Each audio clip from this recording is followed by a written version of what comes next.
can you just, talk a little bit about the character issues, the traumas and issues that both Sam and Bucky are going to be dealing with throughout this show, and how it felt to be able to give both Sebastian and Anthony a lot more meat than they're used to working with in the films before this.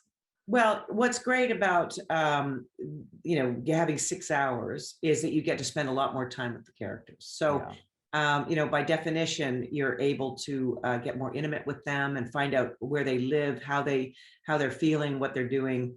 In the movies, which I call the snack, this is the meal.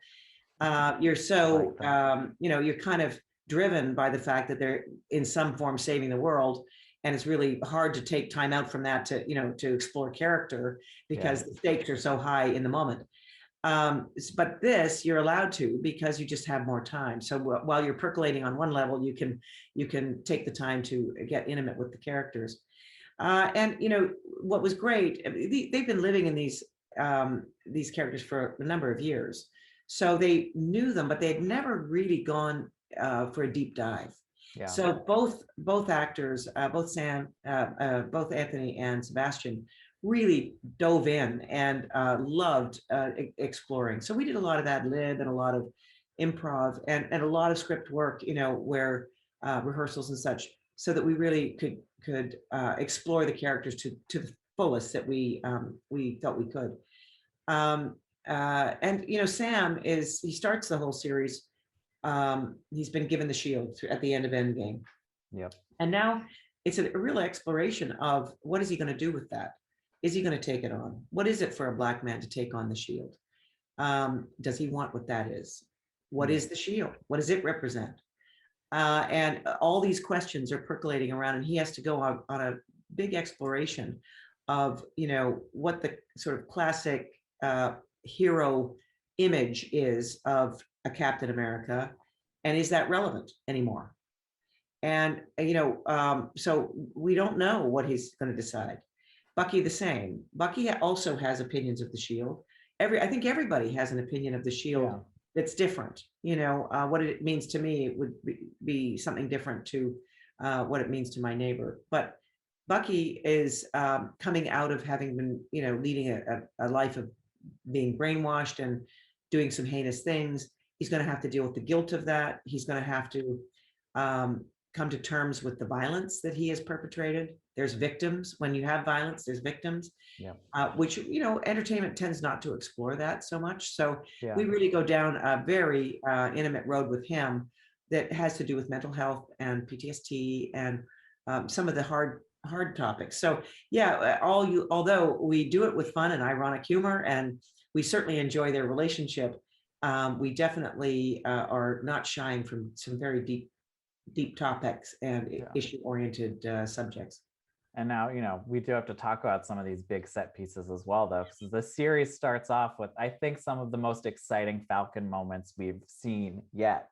So just for you, how fun is it to be in a TV space, but still have this cinematic movie kind of, I would assume, budget as well, but just to do these big fight scenes, to be able to maybe show some new tricks for these characters that we haven't seen yet.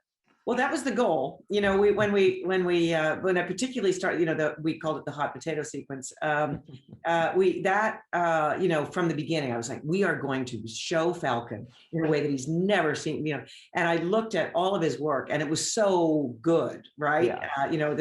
I thought, how are we ever going to, do better if that's possible? But I think it wasn't so much better, it was different. And what I was able to do was I looked at a lot of extreme sports videos, throughout the web, and really looked at what the equipment was they were using, because the aesthetic has changed. We've now, because cameras are light and we can, GoPro it and we can do all of that.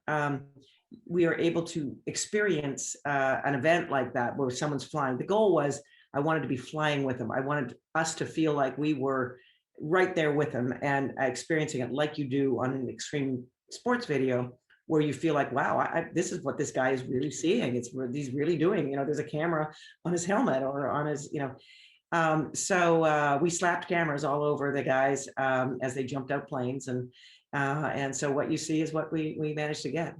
Yeah, mission accomplished. Oh, terrific. And when you're joining or going into the MCU, I'm curious what it's like to try and figure out which characters you do and don't have access to. How do you end up on Sharon and Zemo? What are those conversations like to figure out which characters you can play with? It's very organic, really. Yeah.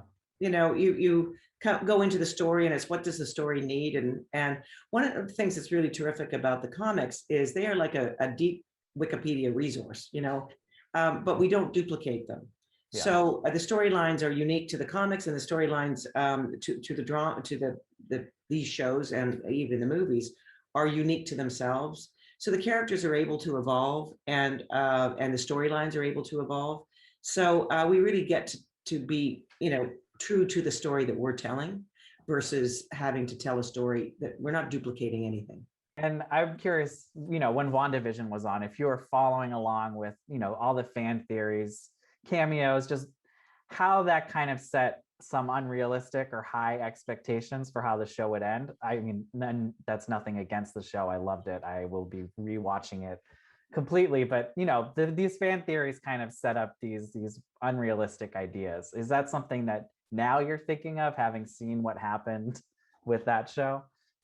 What I love is that the fans are so engaged that they go for it. So Yeah. I have no way to predict what they'll do with our story, but I do love that they speculate. And what's really great is, of course, which is kind of we love having shows all at once, but we also are going to love the fact that we're stringing these out now over each week. Yeah. So there is lots of time to speculate in between. Because of course our story takes some really big twists and turns.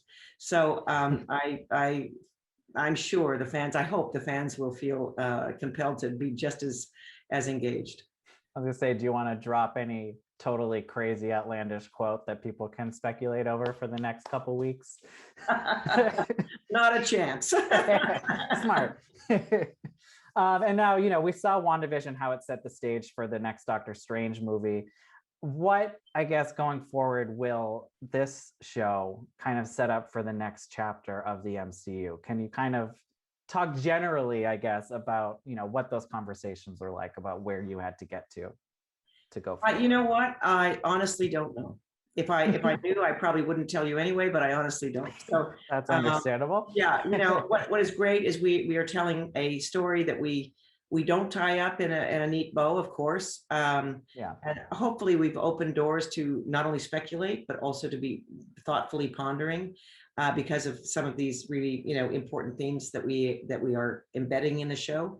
So let's hope that there's lots of doors that we open. And lastly, I just wanted to ask about Sharon. How has she changed since the last time we saw her? I know fans are happy to see her back in the fold, since we don't know where she's been since Civil War. Well, she's been on the run. That much we do know. Yeah. And Emily is amazing, and she works so hard at her stunt sequences. And I can say that she's just a wonderful character to work with, person to work with, and character to to evolve. And she's got some really great moments in the show. I'm looking forward to seeing it. Thank you so much for your time, and hopefully we'll chat again as the series goes on. Cheers. Good luck. Have a good one.